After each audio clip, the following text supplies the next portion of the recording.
a kò dédé àsìkò yìí o gbogbo ẹ̀yin lólùfẹ́ wa káàkiri àgbáláyé pátá ojú tẹ̀ fi ń wò wá ò ní fọ́ bẹ́ẹ̀ etí tí a fi tẹ̀ fi ń gbọ́ wá ò ní di o láṣẹ Èdùmàrè.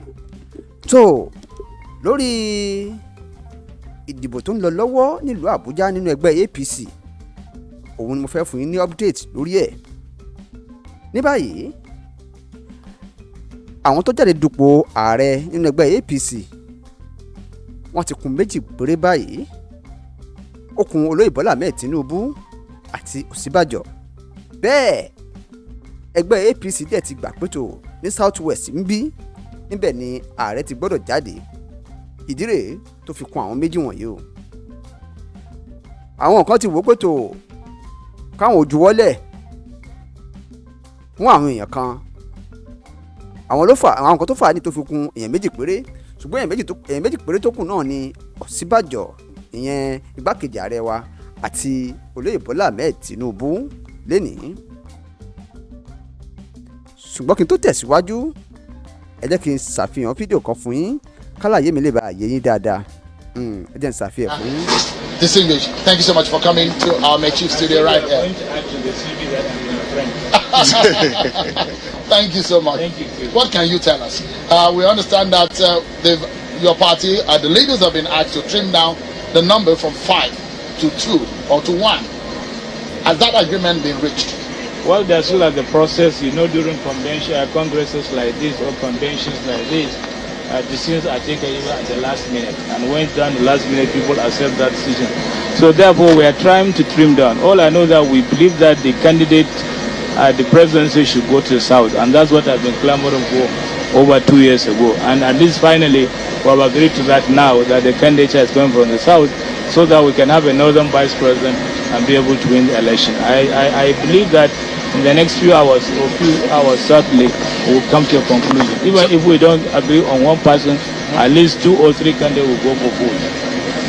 Okay, so what happens to the likes of the president of the Senate?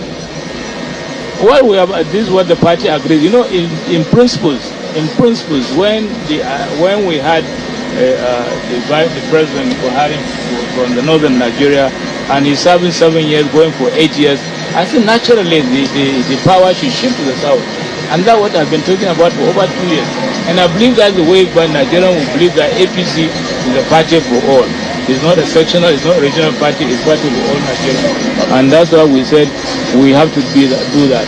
Senator Goye, I've heard you say we agree, but we do understand that there are some who don't agree with this. So when you say we have agreed, who are you referring to? In any decision you take, it has merits and demerits.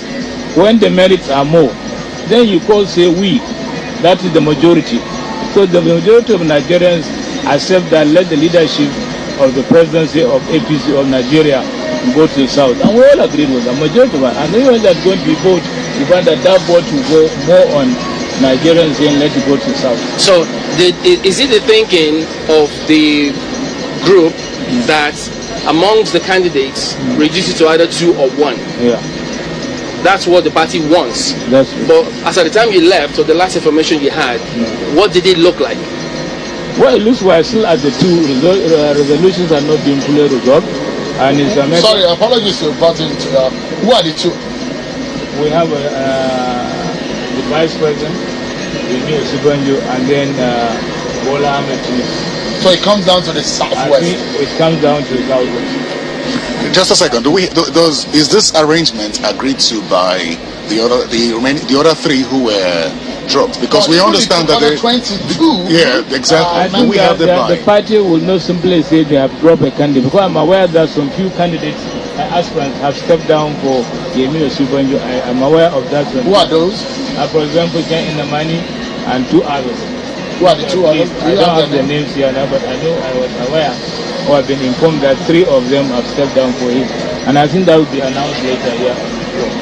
So by the time the process begins tonight, do we expect just those 3 to mount the podium and speak to delegates why they should be voted for? Think or do we have 5 to come up? Whatever the number the party decides is okay, because the people need to come and address the party members and tell them if they are stepping down, where are they stepping down, and for who are they stepping down. If they are not stepping down, let them tell the Nigerians or the party members that are here what do they intend to do to improve the situation in the governance of Nigeria. Simply. Now, there's an elephant in the room, and there's a bigger question for your party as to whether or not, because you are the chairman of the INEC committee in the Senate, and you're one of those who midwife the electoral law. Now, the question is what the consensus clause says in the electoral law. Well, it's pretty clear. The governor of just remember the land on that question. The governor of Kogi State has said he will not back down. He will go down to the very last minute. Yeah. What danger does that pose? Well, for the electoral law, it's very clear that if you have aspirants willing to contest and the party wants them to do consensus and pick up a candidate, it means all the other 5 out of 6 must step down and then write categorically that they are supporting the consensus candidate. That's what really happened during our national convention to elect party leaders.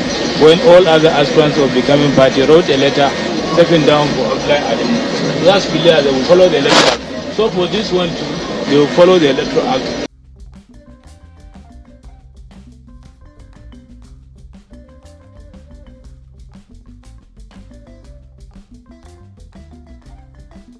ọ̀rọ̀ lẹ ti gbọ́ yìí o, ẹ̀yin tẹ́ ń gbọ́ wa nílé. Ní báyìí ó kún igbákejì ààrẹ wa Yemi Osibanjo àti Bola Ahmed Tinubu. Àwọn méjì tó kún rèé o tí wọ́n láti South West. Àwọn tó kún tán fẹ́ dúje láti dupò yìí nìyí. Tẹ́ ẹ̀ bá sì gbàgbé ẹ jẹ́ n rán yín létí àwọn nǹkan tó ṣẹlẹ̀ o. Nígbà tá kọ́kọ́ fẹ́ dìbò Muhammadu Buhari ní 2015, ṣe mọ̀ pé olóyè Bola Ahmed Tinubu òun ni àwọn ni leader, bẹ́ẹ̀ àwọn ló sì fa Ọ̀sínbàjò kalẹ̀ lásìkò tá à ń sọ yìí.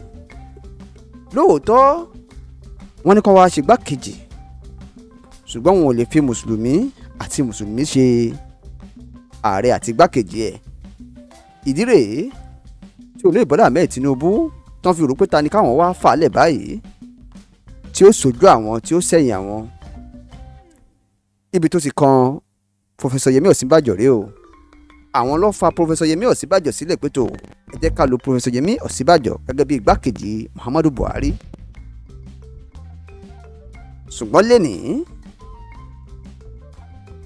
Yemi Osibanjo tí wọ́n fà kalẹ̀ lọ́jọ́ sí, òun náà ló wá fẹ́ bá olóyè Bola Ahmed Tinubu dupò lénìí tí wọ́n jọ jáde láti dupò ààrẹ.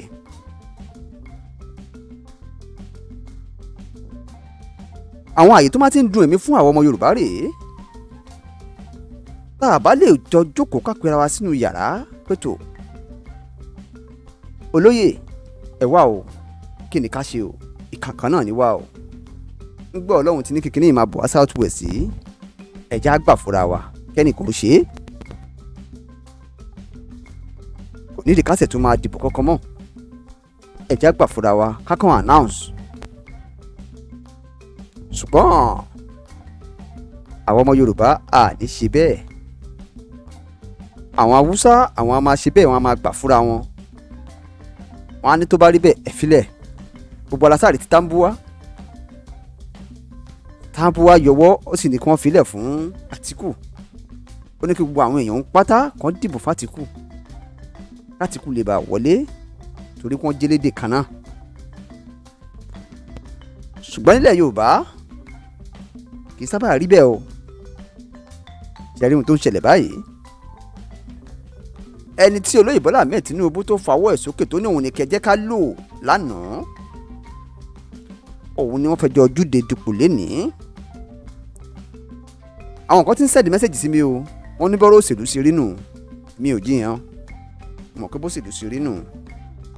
Ṣùgbọ́n gbà míì ta bá ń ṣòṣèlú ká máa nírántí pé ẹbí ni wá, ará ni wá, elédè kan náà ni wá, ìlú kan náà láti wá. Tó bá jẹ́ pé lóòótọ́ la ní mission láti túlù ṣe, tó bá jẹ́ pé lóòótọ́ la nígbàgbọ́ láti dórí ipò láti ṣe nǹkan tára ló ń fẹ́, kò yẹ kọ́rọ̀ yìí ó le tó báyìí. Ọ̀rọ̀ òṣèlú ò gbọ́dọ̀ le tó débi pé a ṣẹ̀ máa ní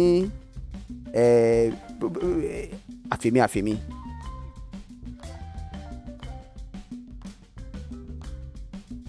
gbogbo ẹni tí bá ń ṣoore láyé ẹ jẹ́ ká máa sọ oore ṣe o.